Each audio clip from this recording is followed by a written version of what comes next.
Good evening. Good to see you. If you're visiting with us this evening, as our brother Glenn has said, we're glad to have you with us. Thank you so much for your encouragement. Appreciate those who are members here as well, being here and supporting this gospel meeting. I appreciate so much the hospitality that you are giving to me, and I enjoyed being with John and Joan this evening and learning about their stories and the marvel that God has done in their life to bring health to them. What a marvelous opportunity to sit and share those things with them. So thankful to be here, so thankful for the opportunity that you have given. What I'm fixing to tell is a true story, as opposed to the others not being true, of course. It was a regular day, just like any other day. A day in which mothers had to scuttle children up to get them ready to go. Children would be playing in the street. Men would be going off to work, doing what everybody does every day of their life. Just an ordinary day for everybody else. But there was something different about this day. The thing that was different was there was going to be an auction. And people had gathered to see the auction take place. The woman being auctioned would not be one that we would have in our homes. She was really worn. She had given herself quite freely in prostitution. She was filthy, her hair was matted, her clothes were torn, and they were tattered. Her life had been used up by allowing herself to be used. And the bidding began. And finally, after the bid was settled, the one that won the bid won for 15 pieces of silver and an omer and a half of barley. And the question was, what will the man who won the bid do with her? Will he go with her and pull her up from the ground and put a rope around her and drag her like a slave, the price for which he paid? Will he look down at her with scorn and revilement to say, you've wasted your life and I've paid the price of a slave for you, and that was a wasted price? They wanted to know, what would he do with her? He reached down and picked her up, and she looked up into his eyes as he helped her up. Took his coat off, wrapped it around her, and said, it's time. It's time to come home. And Hosea bought Gomer and took her home. If you'll turn with me to the book of Hosea, we're going to study some things from there this evening. When you think about Hosea, Hosea is what might be considered an interactive prophet. And what I mean by that is this. God asked of him to do something that would help him understand something about how God felt about Israel, his people. You see that true also with Ezekiel. Ezekiel also is what is called interactive prophet. God asked Ezekiel to lay on one side for 390 days, and then he could lay on the other side, the left side, for 40 days. God asked Ezekiel to cook his food over a fire that had been fueled by dung, so that what Ezekiel would know would be how God felt about what his people had done in turning themselves to idols.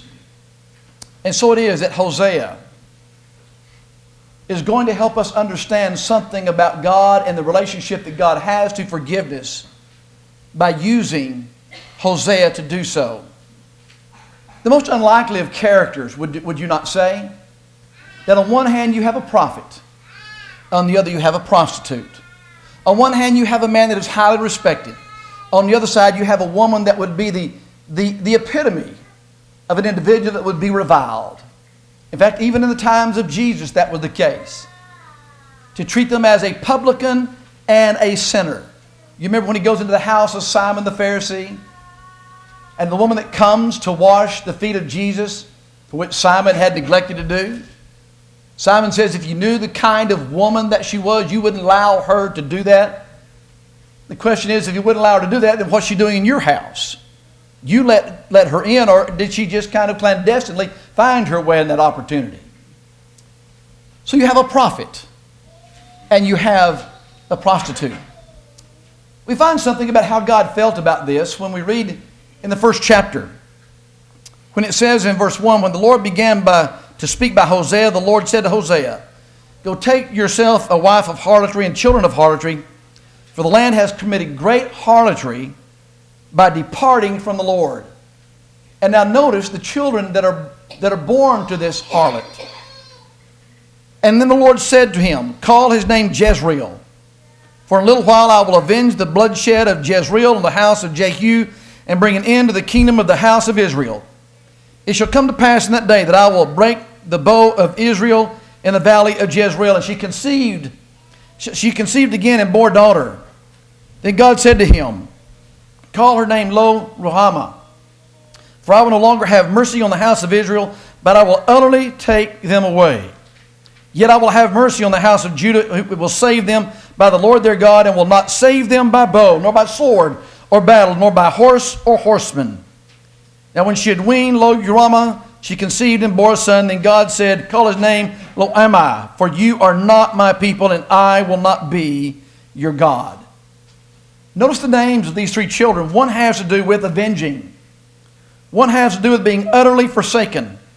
And one has to do with being rejected completely as a people of God. He says, you go take her because I want you and I want all the land to understand what they have done in selling themselves out to idols and making themselves one with a harlot, and what that has done to our relationship.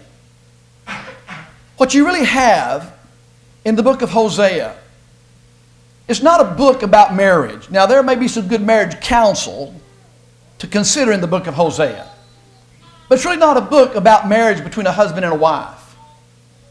It really is a book that tells us how sin affects God. It tells us how sin affects God.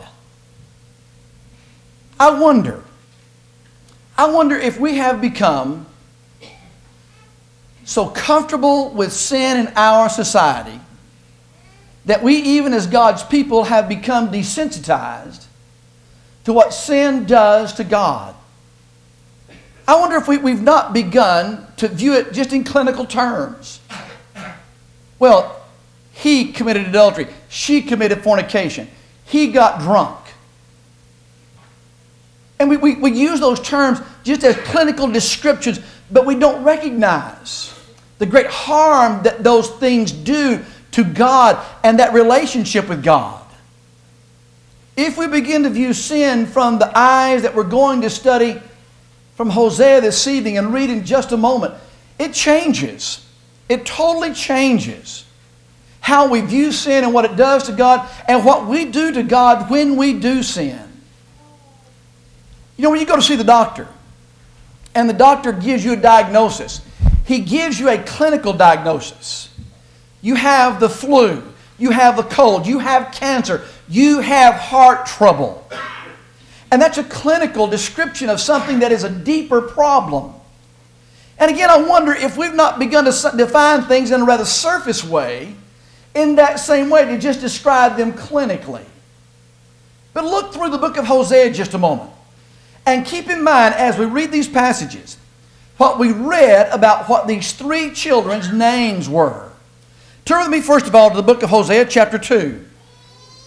Look with me in verse 14. Therefore, behold, I will allure her, bring her into the wilderness, and speak comfort to her. I will give her vineyards from there, and the valley of Achor as a door of hope. She shall sing there as in the day of her youth, as in the day when she came up from the land of Egypt. Now keep in mind, the names of the three children have to do with The fact that these people have rejected God because of their harlotry. And now listen to what God is saying He will do. He says, I will allure her. I will allure her who? Israel. I will allure her with words of comfort. And then He gives something that's really astounding.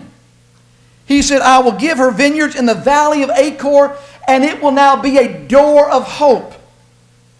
Do you remember what the valley of Achor was? The valley of Achor wasn't a door of hope. The valley of Achor was a valley of death. You remember that fellow named Achan? Who took the forbidden thing and hid it in his tent, and he and all of his household were killed, were put to death. And they were brought where? They were brought to the valley of Achor, and it became known as a valley of death. And now God said, I will take that which was a valley of death, and I will turn it to a door of hope, as in the days. She shall sing there. She shall sing there as in the days of her youth, as in the days when she came up from the land of Egypt. Do you remember when they crossed over the sea? The first thing they do when they cross over the sea, do you remember Exodus chapter 15? Miriam writes that great elongated song of praise because now they've been redeemed. And he's recalling those days when they in their youth, as they came across, they sang that song. And God said, I'm going to lure her with comforting words, and I will give her vineyards she did not plant, and I will make that which was death a matter of hope for her. Notice the words: allure, comfort, hope. Those are words of pathos that God has for His people. Look at chapter 11. Well, look at verses 15.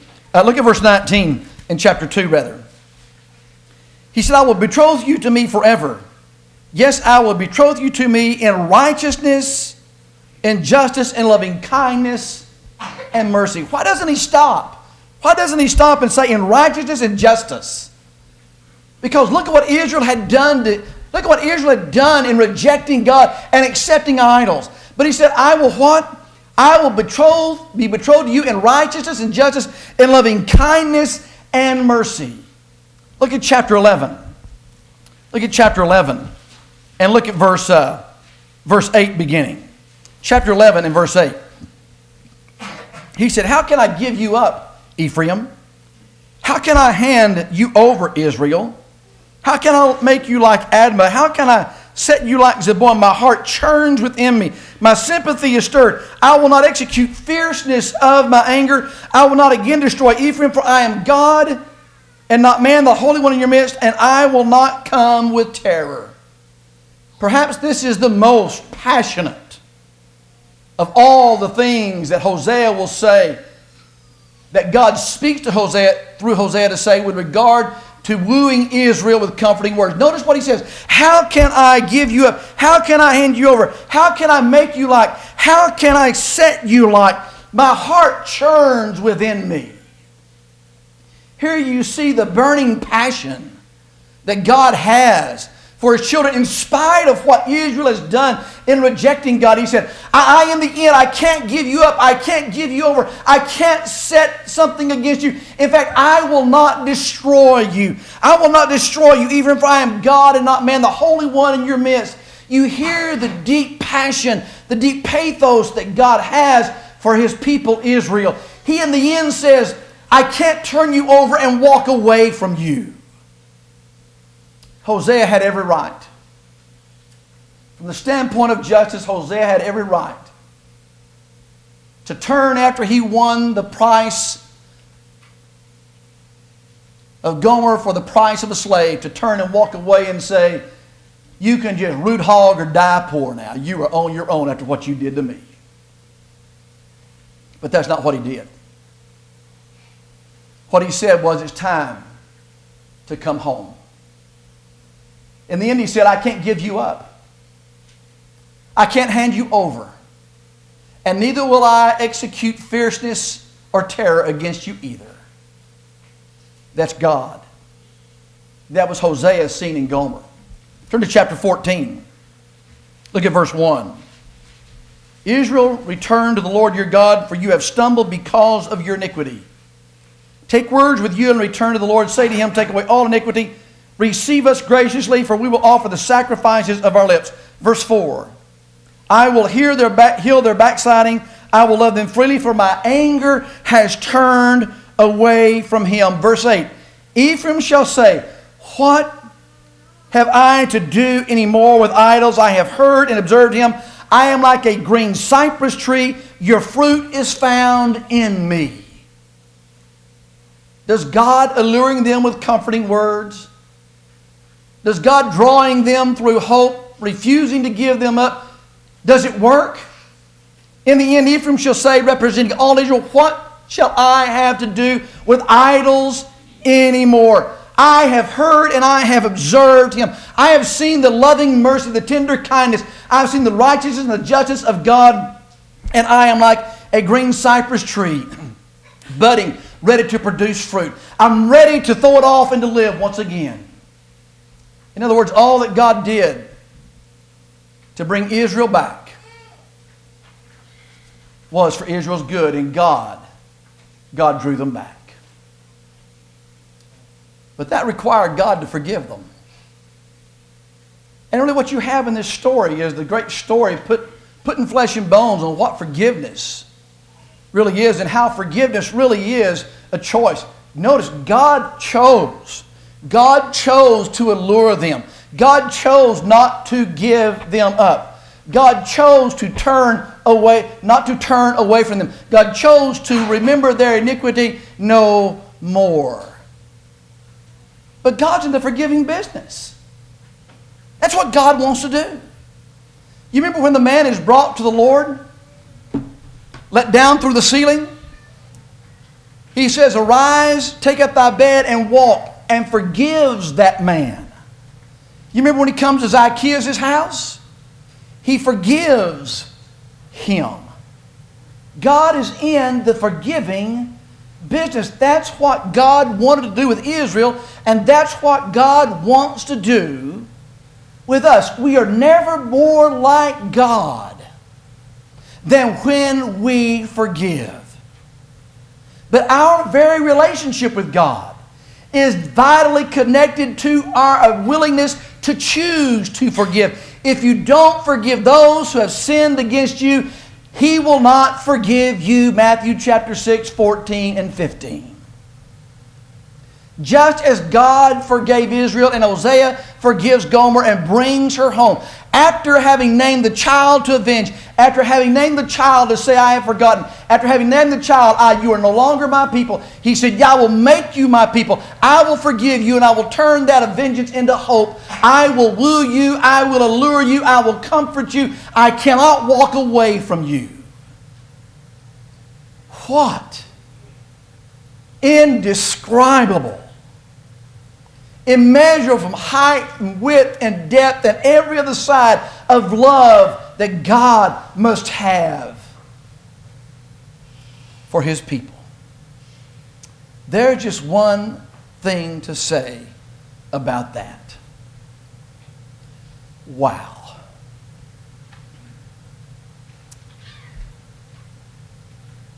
Let's talk about, first of all, what forgiveness is not. C.S. Lewis has said, it's easy to forgive until you have something for which you need to forgive. And I think that's vitally true. Someone once said, to live above with saints we love, oh, what glory that will be. But to live below with saints we know, that's another story. But the poison and the toxin of unforgiveness, of being unforgiving, will absolutely destroy our heart, our soul, and our mind. It will then therefore produce resentment, it will produce anger, it will produce bitterness, it will produce cynicism, and it will color everything and everybody and the lenses through which you look at them. It is a toxin that will poison and destroy. We talk about cancer.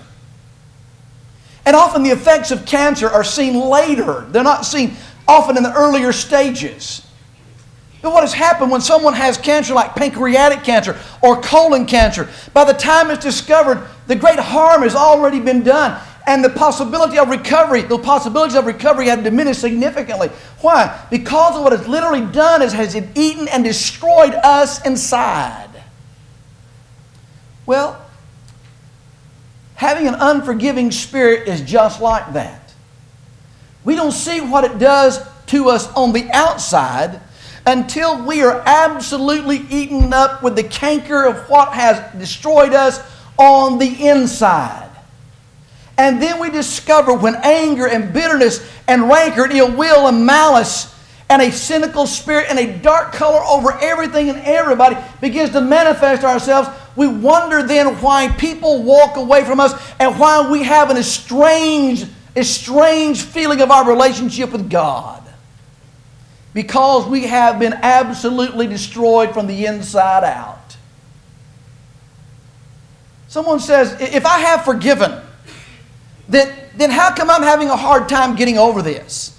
If I have forgiven, why do I still hurt? If I have forgiven, do I have to go back to Him again?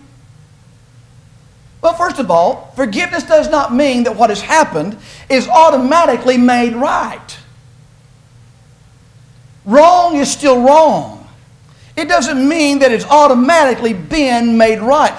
Forgiveness does not mean that a wrong has been therefore been reconciled and now therefore has been made right. It is still wrong. Furthermore, forgiveness does not surrender one's right to justice.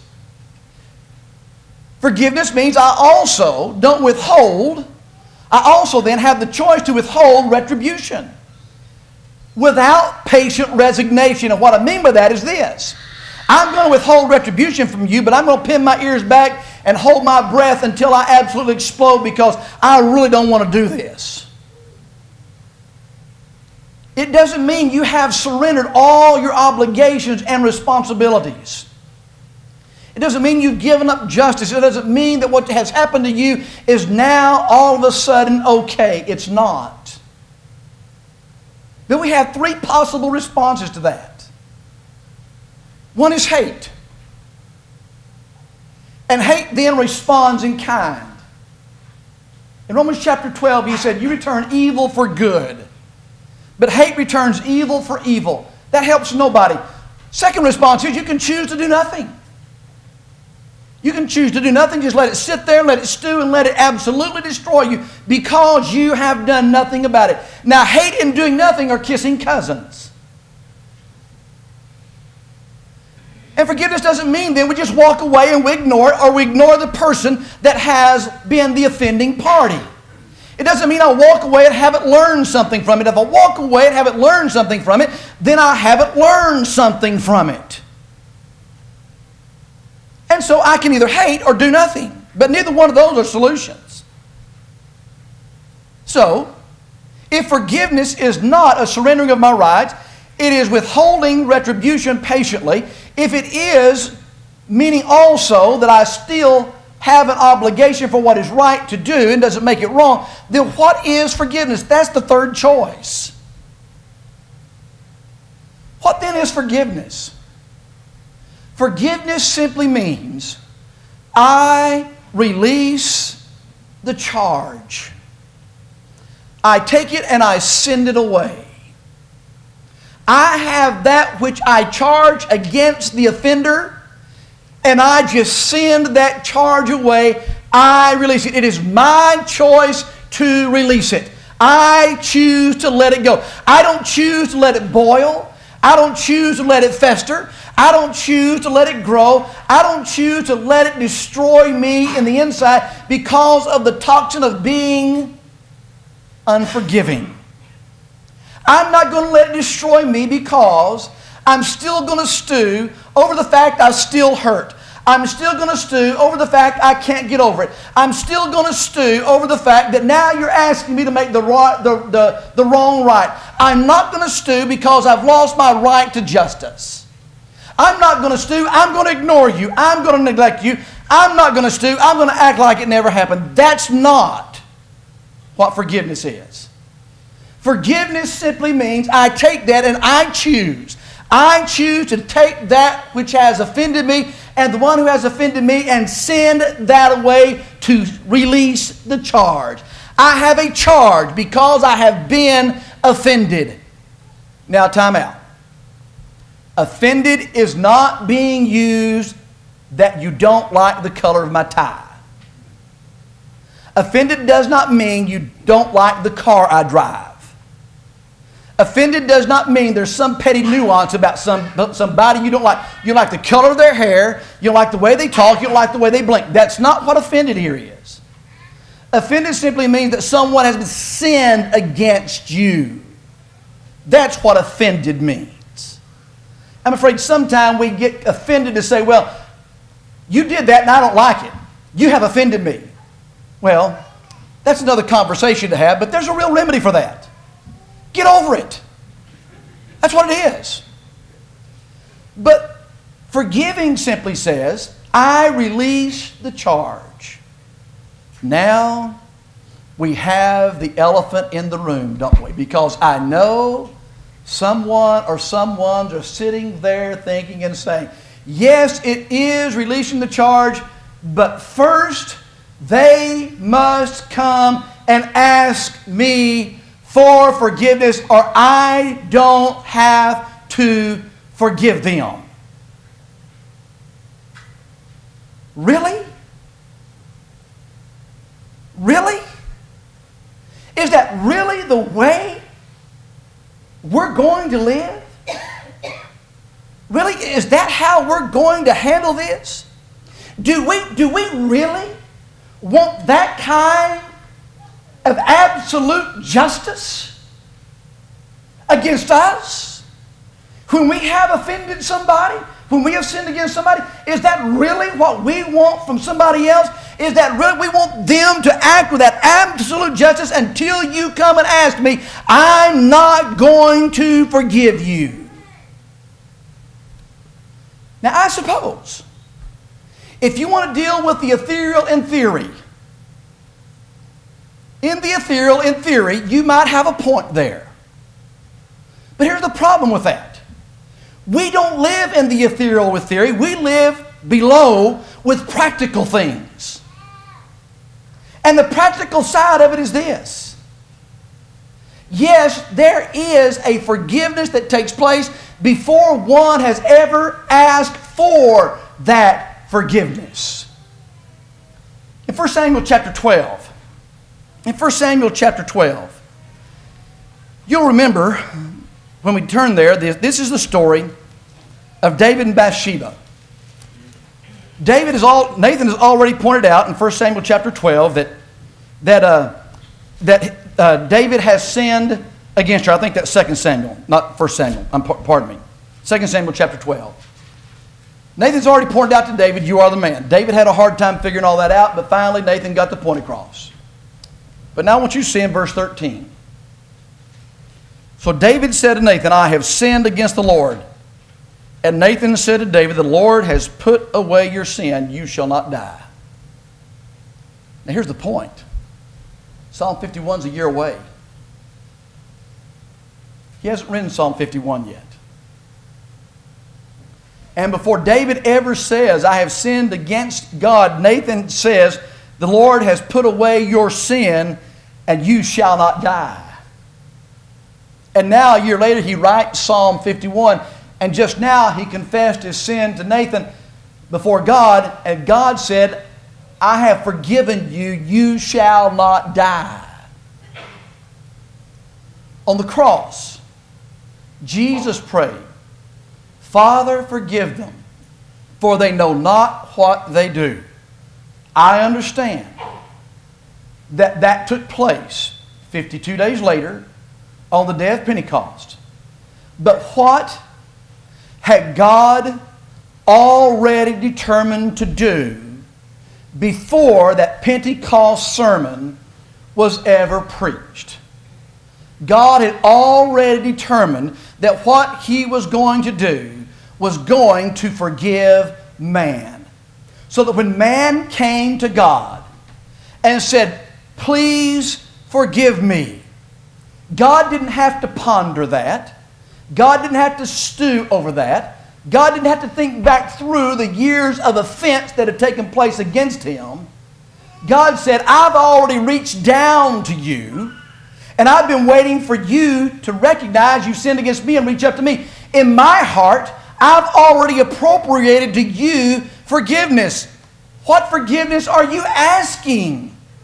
What sin is it you want forgiven? I've already released it. I've already sent it away. In that great story of Luke chapter 15, when you have the prodigal who finally realizes the condition that he's in, he rises and goes to his father's house. Do you remember what the father does? The father sees the son coming from a long way off and runs and falls on him and kisses him. And the father said, I've been looking for you while you were a long way off. He didn't say, I've been waiting for you to come near. He didn't say, I've been waiting for you to realize what it was to go cheek to jowl with a pig in the pig pen, eating the husk with the pigs. I have been looking for you when you were a long way off. It is as though I was welcoming you into my home before you ever came home. I had a place prepared for you at the table already. What I'm saying is, the Bible does tell us, and God does illustrate for us, that before someone ever comes and falls on their knees before us, begging forgiveness, confessing their sin, that what we have done in our heart is we have as good as done it already. We have already said in our heart, I have released that, I have sent it away. What are you asking forgiveness of? I have sent that away. You see, here's the problem with the toxin of being unforgiving. Not only does it poison us and eat us up, what the toxin of being unforgiving says is, I allow somebody else to have the control of my heart, my soul, and my mind. And I'm going to hold on to that offense until they come and ask me, and what I'm doing then is I'm giving the one that had sinned against me the control of my heart, my soul, and my mind. And I have imprisoned myself. Forgiveness is a choice, and the choice is not about the person who has offended or sinned against me. Forgiveness is my choice, and it's about releasing the prisoner, and the prisoner that is released is me. I am releasing the control that you have over my heart and my life. I'm no longer going to allow you to control that. I release it. I send it away. In my very first local work, in Central Texas, I was there for 2 years, and that was a year and a half too long, and that's not an exaggeration. There was a fellow there who thought it was his God-given task to give young preachers a hard time. And he acquitted himself well of it. And the reason I said a year and a half was because the first 6 months went swimmingly smooth, and after that it was all downhill real fast. But he thought it was his God-given task to give young preachers a hard time. And he did it. After 2 years from there, we moved into Del Rio, Texas, which is as far southwest in the state of Texas as you can go. We lived there for 7 years, and those people out there loved us. They treated us like their own, and we still hold them in the highest of affection, the highest of love. In 1996, I was invited back to a neighboring town to hold a meeting. I had not been back in that area since I moved. And a part of that was on purpose. And so when I go back to this neighboring town, the man that I'm staying with, the family I'm staying with, I said, do you think he's going to come? He said, well, no, he's been invited. Well, on Tuesday evening, my sons, now in-laws, walk in the building. And behind them, I see him coming. Now, what I've got to tell you is this. It took me a long, long time before I could pray for him, speak well of him, and even think about doing good to him. And when I saw him come in the door, I told myself, now you got over this a long time ago. Did you get it? You got over this a long time ago. Now it's time for you to act like it. You see, I'd already released that a long time ago. But it took me a long time to get to where I could release that. He walked in, we shook hands and had our pleasantries before the assembly began. After it was over, I noticed he was standing back. And there was another man standing back who had been in that same work with me and knew what had happened. He now is a member at this congregation where I'm holding a meeting. He's standing back as well. And after everybody passes by, we're the only three that are there, and that man passes by me in the vestibule. And I thought to myself, okay, you got over this a long time ago, now act like it. However, if he decides to try to saddle again, it's going to be a little different ride. Because I'm not what I was then, and it's not going to go as well. You see, I still had a little bit to let go. And he told me, he said, Rickie, I always knew you'd make a good preacher, and you have. I called his name, thanked him, and shook his hand. We said a few more things, and he walked off. That third man standing there looked at me and said, you know what that was, don't you? I said, yeah. It was his apology. But I'm telling you, I had already released that. A couple of years ago at home, there was an event that took place that was very, very destructive to me. And it dawned on me the reason why was because the individual who had offended me, I was still giving that individual control. Now I want to ask you something. Would you allow intentionally the person that has sinned against you to intentionally, would you give them control of your life, your heart, your soul, and your mind? Would you do that? Would you allow that person to walk into your home, walk into this assembly and say, I'm going to give you control of my life. Here it is. Would you allow that person that sinned against you to do that? Well, if we allow that person that sinned against us to do that, then whose God is that person that sinned against us? The God of that person that sinned against us is not Jehovah God. The God of that person that sinned against us is Satan. And what Satan is doing is he's using this person as a minister to what? To sin against us. To what? To gain control of us. And so what we've done is we've said, Satan, I'm going to give you control of my life. Would you intentionally, deliberately ask Satan to come into your home and hand over your heart, your soul, and your mind to him? Would you do that? All of us would answer strongly in the negative of that. Well, here's the question. Then why do we do it? Why do we harbor that? Why do we allow Satan to have that control of us when we say Jehovah is our God, and Jehovah has already demonstrated a love that is immeasurable and deep as it can be and wide as it can be, that He's willing to forgive us and release it before we ever ask Him to do so. He's already willing to do that. That's our God. You see, when we remain in an unforgiving spirit, we allow the person that offended us to still have that control over us. But when I release that, when I send that away, I then release the control. I free the prisoner, and the prisoner I free as myself, and I gain that control of my heart, my life, my soul again, and I turn that over to God then to continue to transform me. That's what forgiveness is. That's what forgiveness does, and that's a choice. Hosea had to make that choice. He takes Gomer home, and he's going to live with her, and God makes that choice with Israel, and He's going to bring that remnant back after Judah is brought into captivity, and He's going to establish with that remnant His seed, His son, and He's going to fulfill the promise He made to Abraham that in Abraham all nations would be blessed. And God has already said, I intend to do that. Do you see that back in Genesis chapter 12? Back in Genesis chapter 12, He's already said, I've laid out a plan. I have something in mind by which I'm going to what? Allure man. And I'm going to forget his iniquities. And so then we've got the other elephant in the room. Well, if I forgive, then I have to forget, and I just don't feel like forgetting. Well, first of all, we don't have hard drives that you can just reboot and erase everything.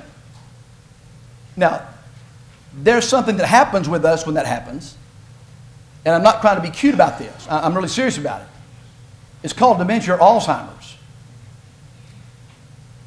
And that's when your hard drive crashes, or when death happens.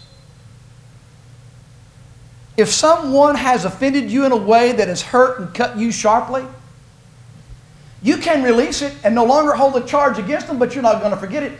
That story I told you took place in 1979 to 1981, and here we are in 2015, the end of the year, and I'm still telling you that story. You think David ever forgot what happened to that child that was born to Bathsheba? David never forgot what he did with Bathsheba, because why? The sword didn't depart from his house. Every time one of his children did something, he's brought to mind again what he did. Forgiveness does not equate with forgetting.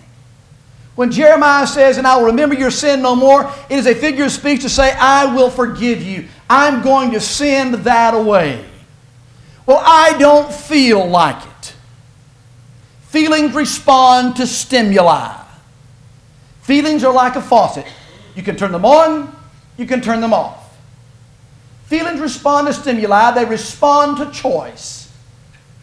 But if you wait until you feel like it, you're never going to forgive. We do not feel our way into acting. We act our way into feeling. Mothers, when you have that newborn that you bring home from the hospital, and at 12 o'clock, at 2 o'clock, at 4 o'clock, at 6 o'clock, you have to get up and feed that baby, where you're laying there saying, I just felt like doing this. And now I feel good because I did it. I don't know the mother that's ever done that. But you act and then you feel good because you've done it. We forgive, we send it away, and now comes the feeling. Now comes the release of all that has been pent up. Why? Because I have released the charge. But how do I do that? And how do I do that? Well, let's begin where the Lord began. In Matthew chapter 5, verse 44 and 45. He said, with regard to your enemies, with regard to those who have offended you, I want you to do something. I want you to love them. That's not have some kind of sweet sentimentality about them, that you're going to let them abuse you while they're doing this. That's not what that's talking about. What it's saying is that kind of love says, I choose to value and treasure you. What that means is, here is someone who has become my enemy because they sinned against me, and now then I choose to have a caring love for you. I choose to be long-suffering. I choose to be kind. I choose to rejoice in what is right. I choose to be unselfish. I choose to quit collecting the stamps. I choose not to be easily provoked. I choose to value you. I choose to accept you. I accept you because I accept the value of who you are. In Romans chapter 5 and verse 8, while we were his enemies, he loved us. That's the kind of love God has. The second thing he says do there is, I want you to pray for them. I want you to pray for them. And what that means is, you go in your closet and you pray the gall of bitterness out. You take it to God and you tell God how you have been hurt. You take it to God how you have been sinned against. You take it to God how this has crushed you. You take it to God how this hate. You take it to God how this anger. You take it to God how this bitterness. You take it to God how this ill will, this malice is just eating you up because this person has sinned against you and you can't let it go. And you pray to God, please God, take this upon you. Let me deposit that with you so I may release it. You don't come out of your closet till you have prayed that gall of bitterness out with God. And you let God have that. I'm not suggesting that every relationship will go back like it was before. We're talking about reconciliation here. And with every attempt at reconciliation, There are, yes, obstacles to overcome, but you can release the charge that is there. And then you can choose to take control. You can choose to take control, or you can choose to let the one that has sinned against you still have the control. Somebody's going to control us. There's not going to be a vacuum there. We either take control and give our hearts to God, heart, soul, and mind, or we let Satan have control to destroy us. But either way, someone or something is going to control us. And when I take control and I release that with God, and I prayed that gall of bitterness out, the prisoner is now free to go. The prisoner free, as I have said now for the third time, is the one that has been in prison. That's me. But yeah, how do I love? How do I pray? And how do I take control? Well, number one, I have to realize I have been forgiven. And I have been forgiven mightily. And I have been forgiven when I did not deserve that.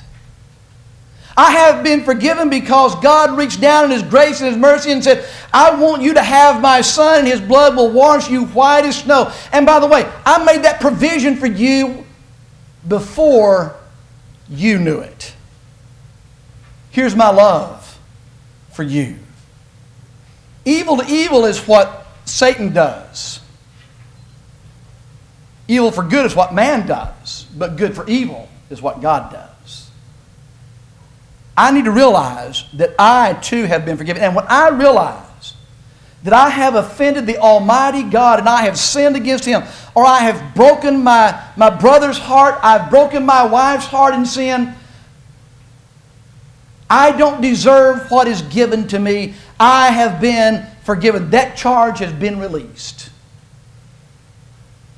There's something else we need to put right beside that helps us do this as a requirement. We need to understand our part is talking about forgiveness. We're not talking about pardon. Pardon is not our responsibility. Pardon is the prerogative of the governor. Pardon has to do with the punishment due the guilt. Pardon has to do with the avenging of the punishment imposed. That's not our responsibility. If a person is found guilty and placed on death row, the governor can say, I pardon you. The person's family that has been offended by the taking of that life can't pardon. Only the governor can pardon from the judgment that is due. And here's where I think our rub is.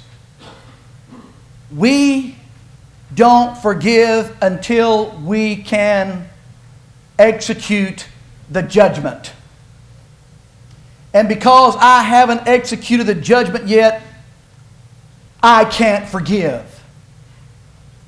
Forgiveness is sending it away. Pardon is the prerogative of the judge, not me. I don't have that prerogative. Leave that with God. And when we separate those two things, what that means is I can choose, like Hosea did at the behest of God, to go and buy Gomer back. I can make that choice to release the offense that has taken place. And I've already done that. In my heart, willing to do that before the person has ever come. So that when they come, they say, please forgive me. And I say, of what? I've already, as it were, forgiven you.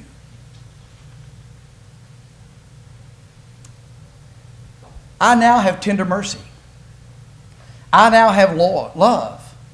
I now have kindness. The fruit of the Spirit now just exudes from me, as opposed to saying, yes, and I've been waiting for you to come, and now we're going to talk about another level, the second level, we're going to talk about the punishment. Get on your knees.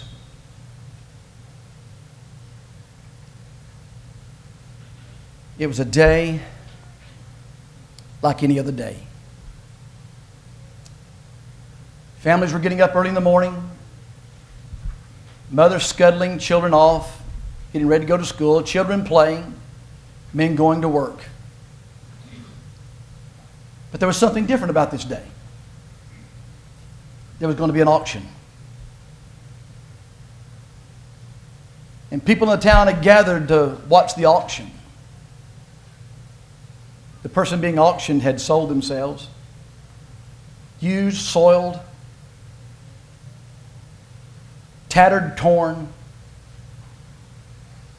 Everything about them was filthy as filthy rags. The bidding began. And finally sold. Sold. I'll give my blood. What will the one that won the bid do? Will the one that won the bid walk over in scorn and ridicule and revile? No, the one that won the bid walked over, looked down, and said, it's time to come home. Come home. It's time to come home. And because of his cleansing blood, he wrapped a robe of righteousness around me and around you. Because we were the ones that he purchased with his blood. God forgave a nation.